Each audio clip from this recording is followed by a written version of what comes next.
Hey everyone, it's Vivian Cherie here, author and founder of the School of Purpose Academy. I want to welcome you all to Entrepreneur City, where we're all about empowerment for entrepreneurship through education. Well, I want to thank you guys so much for tuning in. If this is your first time here, this is a training platform that is really strictly about small businesses and entrepreneurship. We take billion-dollar brands and break them down and give you the tactics and strategies that they've used so that you can use it in your business to accelerate your success on a different level. All right, guys, so grab pen and paper because today you're going to be learning how customers buy and why they don't. The DNA of the buyer's journey. Guys, I'm so excited about this training today because there is a process called the buyer's journey.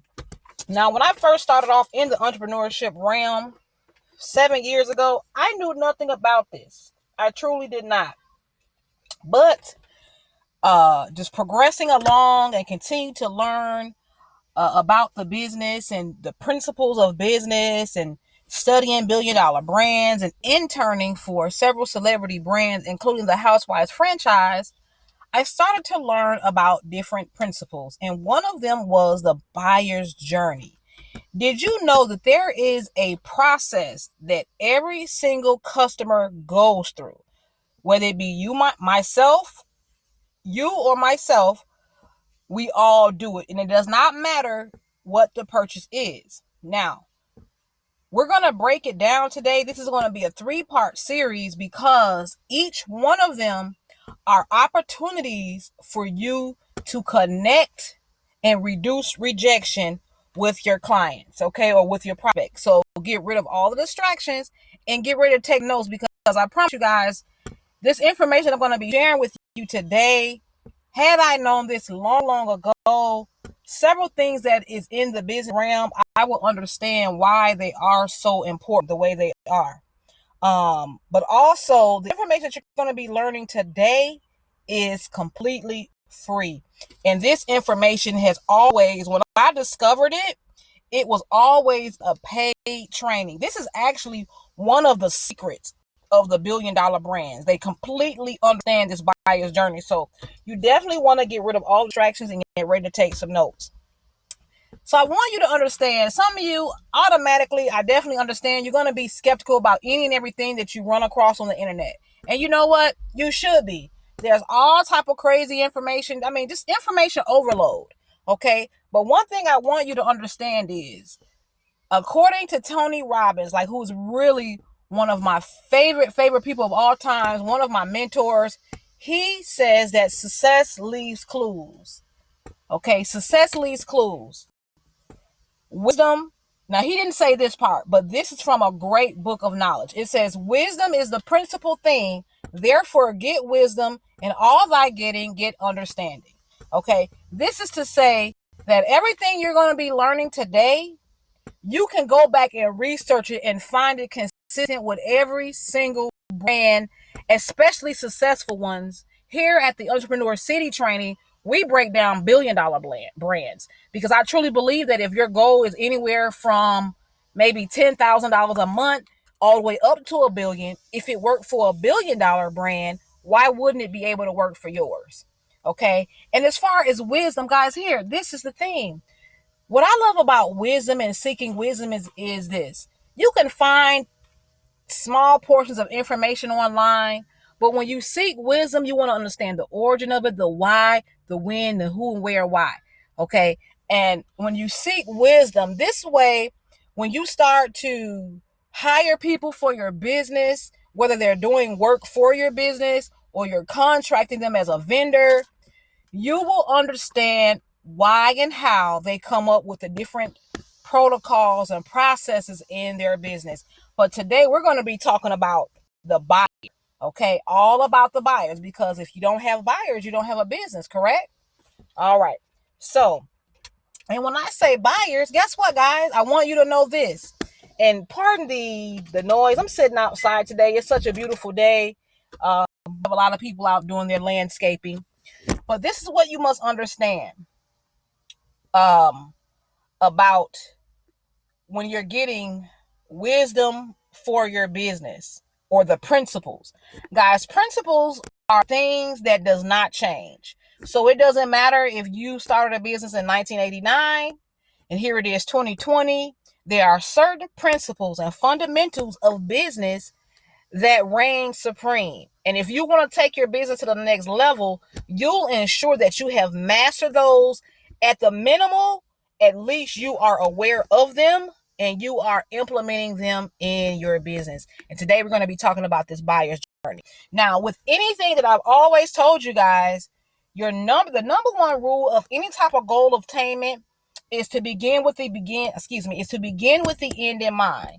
This pretty much means that the key to success is to begin with the end in mind, with a vision and a blueprint of the desired result. So basically, everything that I'm talking to you about today, if we're talking about the buyer's journey, you really want to come up with a certain goal that you have. So, and it's going to be surrounding your prospect, your business, right? So for an example, it could be you want to bring in 10 new customers every month, 10 new customers every week. Okay. You want to begin with the end in mind, regardless of what your goal is. That way, when you start to learn all the tactics and strategies of things that have worked for successful businesses, you can then have a clear picture of how to apply it to your business. All right. So let's get into it. The buyer's journey. Now, there's 3 pieces to this. So I always like to tell people, literally, there's 3 ways that you could build trust and reduce rejection from prospects when you truly understand the buyer's journey. You have the awareness stage, you have the consideration stage, and you have the decision stage. So here's a closer look at how it looks when it's all in action. You have the awareness here. It's a path. So no matter if you're buying lemonade or you're buying lemon filled, it does not matter. Okay, you're going to go through each stage. Now, sometimes you might see different stages because at that point, you might already know exactly what you want and what you're looking for. However, when you understand this complete buyer journey and where the prospect is at every single point in time, you'll be able to reduce that rejection that I was talking about earlier, because you'll be able to hit the key things that are important to them that will make them buy. Okay? So today you're going to be learning about awareness. Part 1 is all about awareness.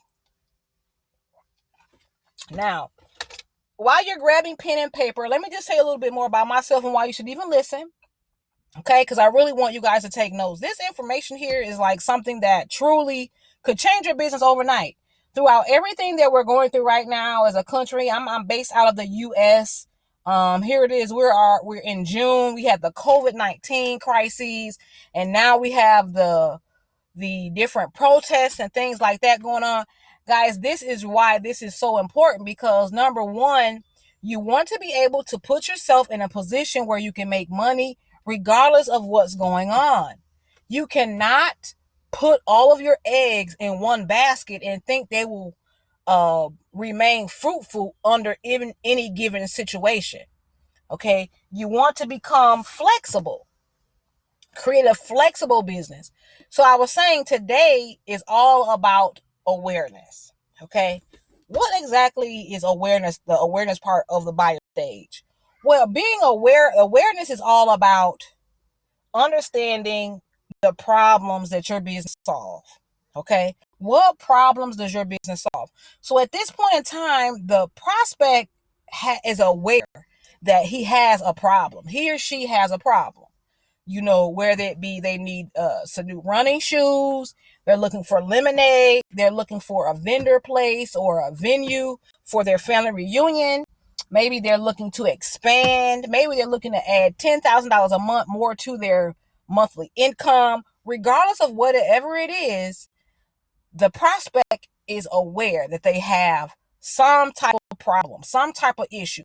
Now, I've always told you guys from day 1 that you're in business to solve a problem. It doesn't matter what you have, product or service, food, cars, parts, it does not matter.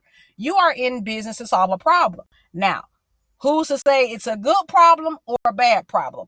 That's all up to you. One person could look at divorce as a good problem. Someone else could be depressed and look at it as a bad problem. Okay. What problem does your business solve? Because the awareness stage is all about, you know what, I'm aware that I have these symptoms. You're either in 1 to 2 places of the process. Well, you're in the awareness phase, but your mindset is either 1 to 2 places. It's either saying I have symptoms of an issue, or I got a good understanding, or a good have a good feeling that I know what the issue is. Okay? Now, to really get a hold of this buyer's journey process, you already know that you're in business to solve a problem. So once you understand, what problems do I solve? Whether you're a salon, a barbershop, a boutique, it doesn't matter. What problems do you solve? Once you understand what problems you solve, now you can think about whose problem will you solve? Who is fit? Who is more fit for your brand, your offerings? Okay. And this is called the target audience, or the ideal client profile. Okay. The ideal client profile is all about saying, hey, there's a particular person that fits my brand and my purpose in business more closely than others, right? So maybe you're a vegan, or maybe you have a vegan business. So you already know that everybody is not interested in being a vegan. You can check it out through the demographics, which is age, sex, educational level, ethnicity. So for an example, you might have a vegan shop, and so you understand that a lot of Indians, not all of them now, but a lot of Indians are vegan. So you decide that, you know what, that's going to be a good target market for me. Okay. Then you have the geographical segmentation. This is all about where they're located, and you can get down to the T, whether it be a certain subdivision, a certain city, zip code, regardless. What is the geographical information on your target market? Next, you have psychographic information. This is your opinions, interests, your attitude about things. Okay. And then you have behavioral information. Behavioral information is all about, how does the person act? Why do they buy? So for an example, if you sing lemonade, you start to notice a pattern that around the summertime, a lot of people start to get your lemonade ice drink. Okay. So target marketing is all about understanding who your ideal client profile is. So here's a closer look. Maybe it's through occupation, location, income, hobbies, gender, age, interests, values. It all depends on who would be the best fit for your brand. But when you really understand who your target market or your ideal client is, guys, it solves so many problems. It really does. I mean, let me give you an example. If you're frustrated with being underpriced and want customers that comes in not only when you get or do a first time customer deal, you really want repeating customers. Understanding whose problem you solve down to a very scientific level is your way out of that prison. Okay. So the buyer's journey is all about the awareness of the problem. Okay. But it comes in certain different ways. It could come in the form of, they know they want something, right? Maybe they want a new car. Maybe they want a new house. Maybe they're hungry and they want something to eat. They want something to eat now. They're hungry. As my friend used to tell me, she said, I'm hangry. I'm mad and angry. I'm hungry and angry, right? So what does your ideal client profile want? It could come their awareness of their problem could come in the form of a want. Okay. It could come in the form of improvements. So for an example, you might have a gym. So you already know around New Year's, people are looking to improve their health, all types of things, not just going to the gym, but that's just a quick example to show you, once people become aware, when you become aware who your ideal target market is, you can say, okay, I know around this particular time, which is behavioral marketing, I know around New Year's Eve, people are really going to be hitting the gym hard. So I understand they're looking for improvement, okay, at an all-time high around that time, okay? But then the awareness of whatever their issue is could come in the form of an opportunity, right? So some of you are like, well, how would that work out? So let's say, for an example, you have a product that makes the client start to feel like, you know what? I'm underappreciated at my job. I'm overworked and I'm underpaid. I'm looking for the perfect opportunity to get out of this rat race. Okay. So you may have a business opportunity that you're trying to tell people about. You may have a job opening. That's an opportunity as well. I've talked to a lot of people in the beauty industry, and recruiting has seemed to be one of their um,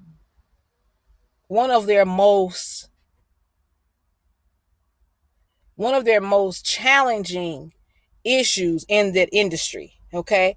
So you could have something that you're coining as an opportunity. Okay. Well, after they are completely aware of what it is that they have, sometimes they're like, I have symptoms. I don't know what's going on, and sometimes they know, I'm feeling sick, or I need to lose weight, or I need to bring in more money or more customers. Right. So after that, the search begins. Okay. Because you have an issue, regardless of what it is, regardless of what form that it comes in, whether it be opportunity, a want, a need, uh, a issue you want to improve. It doesn't matter. After that, you're going to now start to search for, you're going to start searching for information, right? And here's the crazy part, guys. I was doing research about the buyer's journey, but the cool part about it is, guys, this has been a fundamental of business for so long. Even if you were back in the day, we had the phone books, okay? I'm an 80s baby, so I saw phone books, right? So for an example, if you needed a plumbing service back in 1994, you probably looked in the phone book, the yellow pages, okay? Guys, that's the same as you're in the buyer journey. Now you're seeking information, but now we're just on Google, right? I don't even think they make yellow pages anymore, okay? However, again, the principle is something that never changes regardless of what's going on. The principal thing here is, once you are aware of the problem you have, your prospect has, you must understand who your prospect is. You also know that, okay, they're going to start to search. They're going to start looking around online. More than likely, they have a cell phone.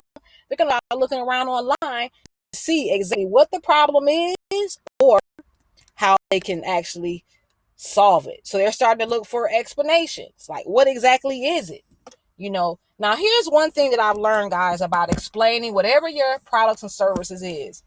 There's an acronym called KISS, and it stands for Keep It Simple Silly. Some people say keep it simple stupid, but I like to say keep it simple silly, because a lot of times, guys, as entrepreneurs, we try to make things so complicated because a lot of people, they don't truly believe that things could be somewhat easy. Some people, in their mind, everything has to be complicated. But guess what? When clients are coming out or looking for new prospects or new business people to work with, they want to know, what exactly do you have? And they're not going to say, explain it to me like a 5-year-old, but they want you to. Why? Because you're the expert and they are not. They're coming out to you to look for answers. Do them a favor and explain it to them like they're 5. Next, when you're searching, you may be looking for options. Well, what options do I have?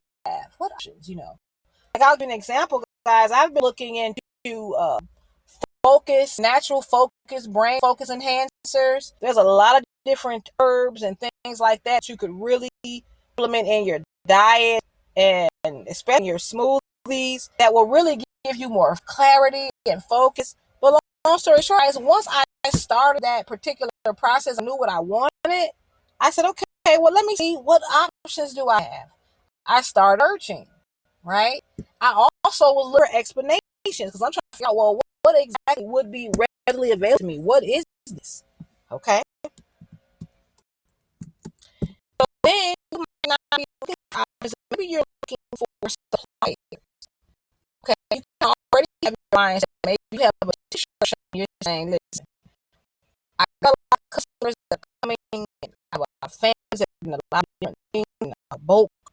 However, more t-shirts. I need another supplier. Okay. So you're aware now that you need another supplier. Okay. So these are all examples of how you can start to build trust and connect and reduce rejection with your prospects and your client base. Because buying is an emotional thing. It's not logical. It's just a type of logic. But when they actually buy, it's all a certain type of feeling. Okay? It's a certain feeling that it gives you, or certain craving that it satisfies. And this is why you want to understand that it's not just about you. This applies to every single consumer that's out there. So again, I ask you, what solutions do you provide? Now, this buyer's journey map is so powerful. I used to tell people you could sell every single product on your menu or your your offerings. You could sell it over 3 different ways. Now, imagine if you had 10 different items and you decided to implement what you'll be learning here today, which will be 3 different ways, 3 different angles that you could really come at as far as providing or as far as getting sales increased. Okay. 3 different ways. So if you had 10 products, that means you could potentially sell your products 30 times over again. Okay. Just because you understand that a lot of people could be looking for the same product, but they might be coming in at different reasons. Okay. This is why it's important for you to understand what the buyer's journey is. So let me ask you this. Can your marketplace find you? Okay. So if you know all of this stuff is supposed to be online, and even you go and look for reviews before you buy something on Amazon, and Amazon is definitely not sponsoring this video, but I'm saying if you were, say for instance, if you just knew that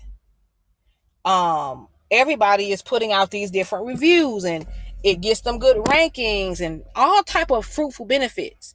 Well, let me ask you this. Can your marketplace find you online? Or is it like a needle in the haystack? Okay. Now, that's not only online, but offline as well.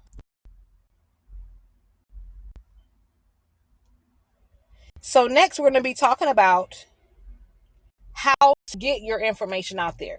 See, each of these phases that you're going to be learning about, there's going to be certain types of information that you can send that they're going to be looking for while they're searching. Okay.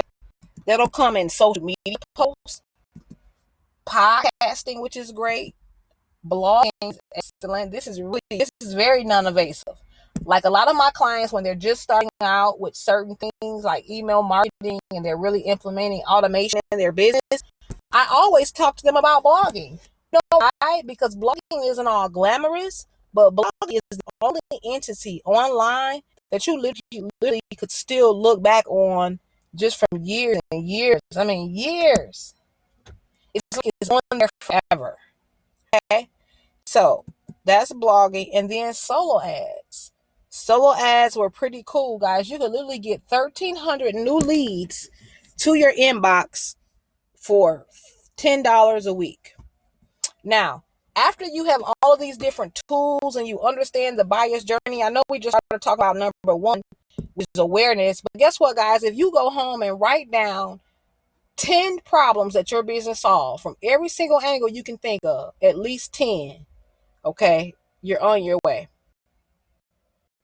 Now, the next piece, after you have all of your information on your line, your content, your sign-up sheet, maybe a report, a podcast, a YouTube channel, it is time now for you to understand, well, how would I reach out to these people after I create something, whether it be a post, a video, or a podcast? Well, the way that you would do that is you would implement email marketing to your business. Guys, I'm always screaming about email marketing, but did you know that email marketing was still the number 1 source provider during Black Friday 2019? So that tells you the level that they are on, and you must be on this level as well. You want to get yourself set up with an email program so that no matter what happens, you will build brand and revenue around the clock, non-stop. Well, guys, I want to thank you so much for watching. It's been a pleasure. Listen, guys, don't forget, like, comment, and subscribe.